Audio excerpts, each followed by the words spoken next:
Mimi naitwa Saif Ayub na leo kwenye midpoint bwana bana, mimi naitwa Saif Ayub na leo kwenye midpoint bwana na mada ambayo nitakutana na mdau hapa ataenda kunifafanulia vizuri kabisa katika swala zima la soka ama mpira wa miguu. Bwana, mambo vipi? Kama kawa. Wanakujua kama nani? Rusajo mambo. Bana, leo nimekualika hapa niweze kukuuliza kama wewe mdau wa soka ama kwanza unacheza mpira? Na unacheza nafasi gani ndugu yangu? Mimi nacheza beki zote za nyuma zile. Beki zote inamaanisha center half ama full backs? Nacheza center pamoja na full back. Sasa bwana, ndugu yangu hapa na swali moja.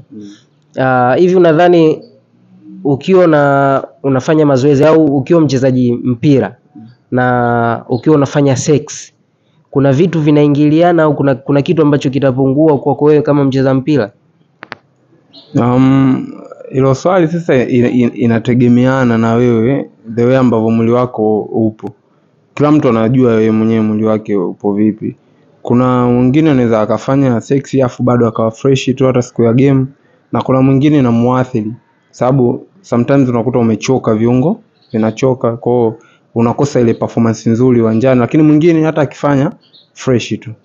Baadhi ya wachezaji wakubwa waliwahi kusema kama imebaki masaa mawili ndio mchezo aenda kucheza mechi, alafu yeye akapata starehe hiyo baada ya yani kabla ya masaa mawili ya huo mchezo, akienda kucheza na kuwa mwepesi sana na anajihisi comfortable sana, na yule ambaye zimebaki siku mbili ndio mchezo afu akapata yeye starehe, anakuja kuwa mzito zaidi ya vile ambavyo alitarajia. Hivi nadhani kuna ukweli wowote hapo? Ndio nimekwambia mwanzo, kila mtu anajua mwili wake ukoje. Ukweli unaweza ukawepo kwa sababu ni vitu ambavyo tunavipitia. Kwa hiyo kila mtu anajua yeye mwenyewe akifanya na kuwa na hali gani. Kwa hiyo sidhani kama labda yupo ambaye atakuwa amedanganya, hapana. Kila mtu ana ukweli kwa upande wake.